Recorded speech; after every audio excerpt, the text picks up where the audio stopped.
அது எப்படி மூட வீரராம் என்று கூறினால் யாருமே வரமாட்டேன் போகிறார்கள். ஏன் குளித்தால் என்ன? நானே இறங்குகிறேன், நானே நீராடுகிறேன். என்ன நடக்குது பார்த்து ஆகட்டும். கண்ணம் கண்ணாடி காதலன் பார்த்து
எப்போது இந்த குளத்தில் இறங்கி நீ நீராடினாயோ இப்போது அவளுக்கு கொடிய சாபத்தை கொடுக்க போகிறேன்.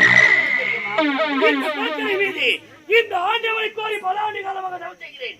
கிச்சின்பத்தை வெறுத்தி பேரின்பத்தால் இந்த இறைவனை காண வேண்டும் என்று மகா தவத்தை இந்த ஜமுமகா குளத்தில் யாரும் இறங்கி அசுத்தம் செய்யப்படும் என்பதற்காகத்தான் குளக்கரை மீது காவல் இருக்கிறேன். எவ்வளவு ஒரு ஆணவம் இருந்தால், எவ்வளவு ஒரு மமதை இருந்தால் பெயர் பலகை படித்து என்னை பார்த்த வரைக்கும் இந்த நீரை அசுத்தம் செய்திருப்பாய்.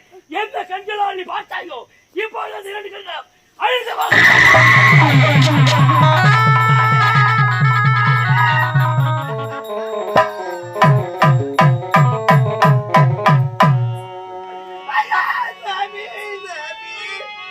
எனக்கு பாரு தெரியவில்லை சாமி.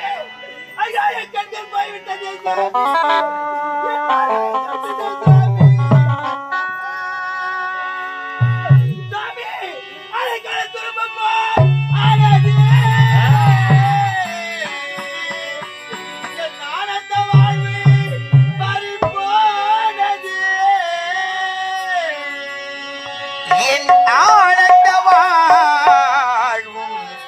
பறிபோனதே.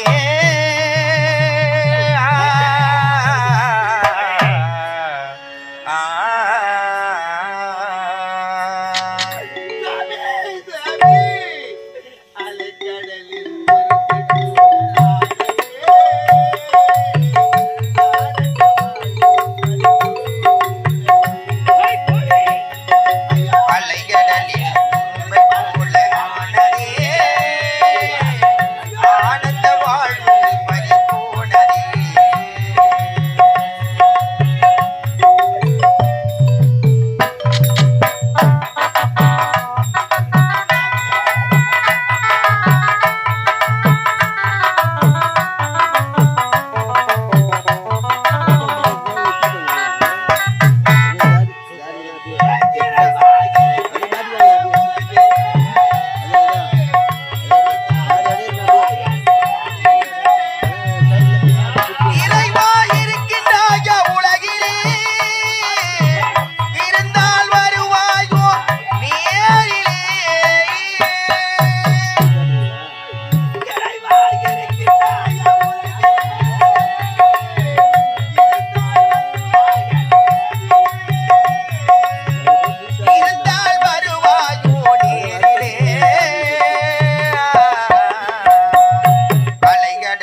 தெரியாம செஞ்சுட்டீங்க. படிப்பறிவு இல்லாதவளா நீ? இல்லை, பண்பை மறந்தவளா நீ? ஒரு பெண்ணாக பிறந்து விட்டால் ஆணவம் இருக்கக்கூடாது. எப்போது இத்தகைய செயலை செய்தாயோ ஆகையால் கொடுத்த தண்டனை கொடுத்தால் தவறு செய்தவன் தண்டனை அனுபவித்தாக வேண்டாம். இந்த காலத்தில் அழைத்தால்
நான் கொடுத்த சாபத்திலிருந்து இதுவரை யாரும் தப்பியது கிடையாது.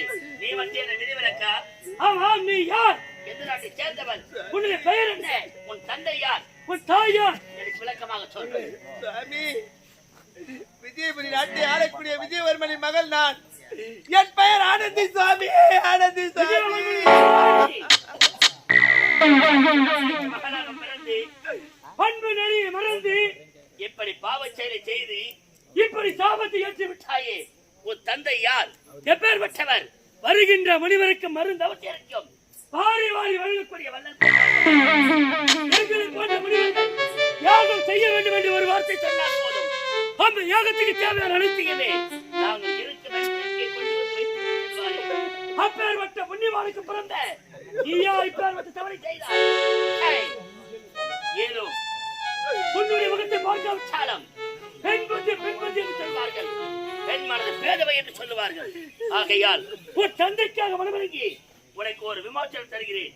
முடிந்தால் அதை வைத்து பிழைத்துக் கொள். உனக்கு மீண்டும் கண் பார்வை கிடைக்க வேண்டும் என்றால் அதுக்கு ஒரே ஒரு வழிதான் இருக்கிறது. 12 ஆண்டுக்கு ஒரு முறை பூப்பது பாரிஜாத மலர். அந்த பாரிஜாத மலரானது பூத்து அம்மன் மடியில் தானாக வந்து விடுமாம்.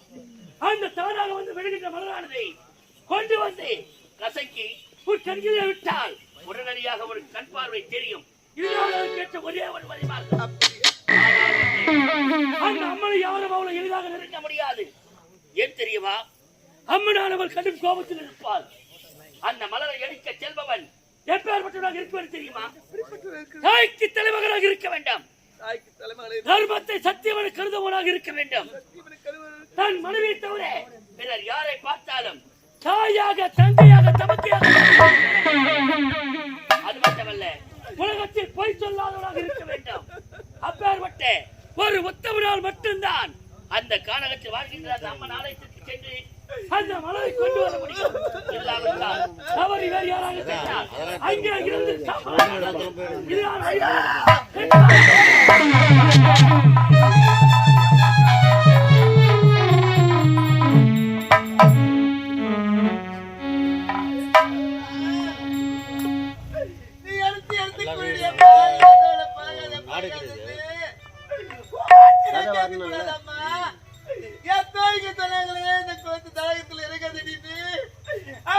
கேட்க கூடாதா? என்னை விதி அழைத்து விட்டதா தாயே? நான் பாடி தவிக்கிறேன்.